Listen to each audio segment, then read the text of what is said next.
નમસ્કાર મિત્રો, કેમ છો? ગવા બાગીના ગોટાળા. દરરોજ કંઈક નવો ગોટાળો હોય ગવાનો.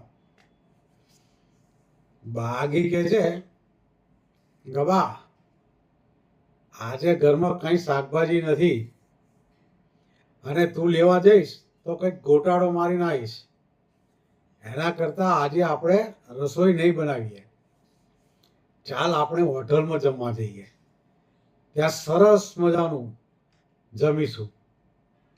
ગગો તો ખુશ થઈ જાય છે, બહુ ખુશ થઈ જાય છે કે ચલો ભાઈ આજે સારી હોટલમાં કંઈક જમવાનું તો મળશે. વાહ, આજે તો રાજાની જેમ જમીશું. ખુશ ખુશ થઈ ગયો. ગભો ને બાગી અને જોડે બટકીને લઈ જાય છે. હોટલમાં જમવા જાય છે. સરસ મજાની હોટલ હતી.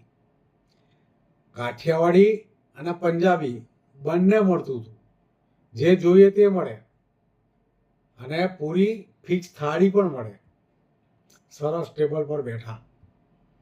વેઇટર આવે છે. વેઇટર કહે, શું લેશો?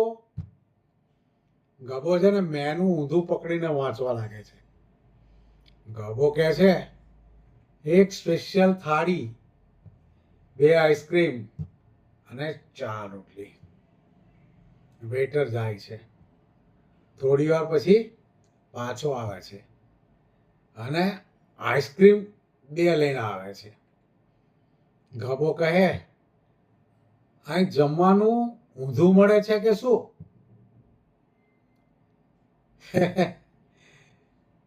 પહેલા તમે તો આઈસ્ક્રીમ લઈ આવ્યા અને 2 જ આઈસ્ક્રીમ લઈ આવ્યા. અમે તો 3 જણ છે તો 3ની 2 આઈસ્ક્રીમ અને પહેલા જમવાનું લાવવાનું બદલે પહેલી આઈસ્ક્રીમ. વેઇટર કહેવાય, તમે પહેલા આઈસ્ક્રીમનો ઓર્ડર આપ્યો એટલે હું તો આઈસ્ક્રીમ લઈને આવ્યો. જમતા જમતા ગભાને પાણી પીવાની તલબ લાગે છે, પણ વિચારે છે ચાલો ને પહેલા જમી લઉં, જમ્યા પછી જ પાણી પીવું. વેઇટર છે ને ફિંગર બાઉલનું લીંબુવાળું પાણી એક વાડકી મારીને મૂકી જાય છે. એટલે ભૂલથી ગબો ફિંગર બાઉલનું લીંબુવાળું પાણી પી જાય છે. ગબો કહે, બાકી આજે પાણીનો ટેસ્ટ જ અલગ છે.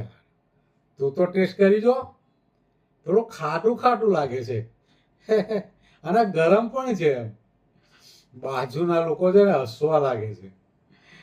બધા ગબો હે ગબો. બાગી કે ગબા, તું તો હાથ ધોવાનું પાણી પી ગયો. આ બોટલ બાજુમાં પડી છે એ પાણી પીને. પછી છે ને વેઇટર બિલ લઈને આવે છે. ગબો બિલ જોઈને ચોંકી જાય છે. ગબો કે, આટલું મોટું બિલ? આટલા પૈસામાં તું ઘરે એક અઠવાડિયું જમાડી દઉં. બાગી કહે, આપણે છે ને હોટલમાં આવ્યા છીએ, બજારમાં નહીં. હોટલમાં તો જમવાનું મોંઘું જ હોય, એ લોકો આપણને સર્વિસ નહીં આપતા. એટલામાં હોટલનો માલિક આવે છે. ગબાભાઈ, તમે જમવા આવ્યા હતા કે લોકોને હસાવવા? ગબો હસીને કે, હું જ્યાં જાઉં ને ત્યાં હાસ્ય ફ્રીમાં આપી દઉં. છોટી કહે, પપ્પા હવે પછી ઘરે જમજો. બધા હસી પડે છે. એટલે દોસ્તો, જે હસવામાં મીઠાશ છે એ બીજે ક્યાંય નથી. એટલે આવતીકાલે સાંજે 7 વાગે ગબો મોબાઈલ રિપેર કરાવવા જાય છે. તો મોબાઈલ રિપેર કરાવતા કરાવતા શું કાંડ કરે છે એ જોવાનું ભૂલતા નહીં. તો ધન્યવાદ.